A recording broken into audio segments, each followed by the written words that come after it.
दोस्तों, SRH कहानियां में आप सभी का स्वागत है। आज की कहानी का शीर्षक है भक्त का निश्चय। एक बार कबीर जी ने साधुकार से 100 रुपये लिए और साधु संतों पर खर्च कर दिए और इकरार किया कि कुछ महीने के बाद सूद समेत दूंगा। महीने निकल गए पर पैसे नहीं दिए। वह साहूकार भी बड़ा बेदर्द था। उसने काजी की कचहरी में अर्जी दे दी और डिग्री करवाकर कुर्की ले ली। कबीर जी के एक प्रेमी ने आकर बताया तो वे बड़े परेशान हुए। उन्होंने अपनी पत्नी लोई जी से कहा कि घर का सारा सामान पड़ोसियों के यहाँ पर रख दो, जिससे साहूकार उनको कुर्क ना करा सके, और मैं 4 दिन इधर उधर चला जाता हूँ। जब रुपए होंगे तो साहूकार को देकर उससे देरी के लिए क्षमा मांग लूँगा। लोई जी ने कहा, स्वामी, मुझे निश्चय है कि राम जी अपने भक्त की कभी कुर्की नहीं होने देंगे। आपको कहीं पर भी जाने की जरूरत नहीं है। कबीर जी ने अपनी पत्नी का निश्चय देखा, फिर भी कहा, लोई, फिर भी मुझे कुछ दिन कहीं पर बिताने चाहिए।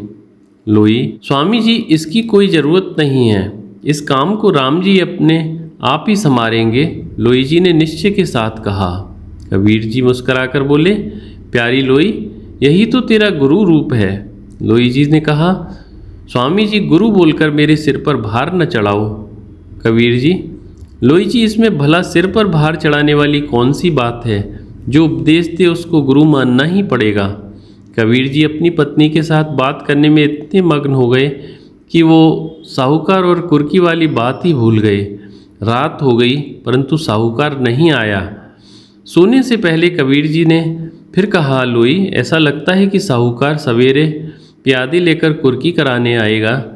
लोई जी ने दृढ़ता के साथ कहा, स्वामी जी नहीं, बिल्कुल नहीं, कतई नहीं, कोई कुर्की नहीं होगी। परमात्मा जी उसे हमारे घर पर आने ही नहीं देंगे। कबीर जी, लोई, तुमने मेरे राम जी से कुछ ज़्यादा ही काम लेना शुरू कर दिया है। लोई, स्वामी, जब हम उनके बन गए हैं तो हमारे काम वो नहीं करेंगे तो कौन करेगा? तभी अचानक किसी ने दरवाज़ा खटखटाया। लोई जी ने उठकर दरवाज़ा खोला तो सामने साहूकार का मुंशी खड़ा हुआ था, जो साहूकार की तरफ से तकाजा करने जाया करता था। लोई जी ने मुंशी से पूछा, क्यों राम जी के भक्त हमारी कुर्की करने आए हो? मुंशी नम्रता से कहा, जी नहीं माता, आपकी कुर्की करने कोई नहीं आएगा, क्योंकि जब हम कल कचहरी से कुर्की लेने गए तो वहाँ पर एक सुंदर मुखड़े वाला और रेशमी वस्त्र धारण करने वाला सेठ आया हुआ था। उसने हमसे पूछा कि कबीर जी से आपको कितने रुपए लेने हैं? साहूकार ने कहा कि 100 रुपये और सूद के 30 रुपये। उस सुंदर मुखड़े वाले सेठ ने एक थैली साहूकार के हवाले कर दी और कहने लगा कि इसमें 500 रुपये हैं, यह कबीर जी के हैं और हमारे पास सालों से अमानत के तौर पर पड़े हुए हैं। जितने तुम्हारे हैं आप ले लो और बाकी के कबीर जी के घर पहुंचा दो। साहूकार जी उनसे और बातचीत करना चाह रहे थे, परंतु वे पता नहीं एकदम से कहाँ चले गए, जैसे छूमंतर हो गए हों। यह कौतुक देखकर साहूकार पर बहुत प्रभाव पड़ा। वह समझ गया कि कबीर जी कोई ईश्वर के बंदे हैं और वह उनकी कुर्की करके गुनाह के भागी बनने जा रहे थे। साहूकार जी ने यह थैली आपके पास भेजी है, इसमें पूरे 500 रुपये हैं।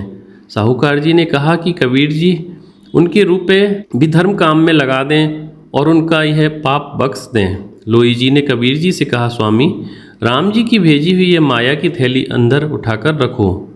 कबीर जी मुस्कुराकर बोले कि लोई जी, इस बार राम जी ने तेरे निश्चय अनुसार कार्य किया है, इसलिए थैली तुझे ही उठानी पड़ेगी। लोई जी, नहीं स्वामी, राम जी हमारे दोनों के साझे हैं, इसलिए आओ मिलकर उठाएं। दोनों पति पत्नी अपने राम का गुणगान करते हुए थैली उठाकर अंदर ले गए। उसी दिन कबीर जी के घर पर एक बहुत बड़ा भंडारा हुआ, जिसमें वह सारी रकम खर्च कर दी गई। दोस्तों, इसी तरह की और वीडियोस के लिए आप हमारे YouTube चैनल SRH कहानियाँ सब्सक्राइब करें। वीडियो देखने के लिए बहुत बहुत धन्यवाद।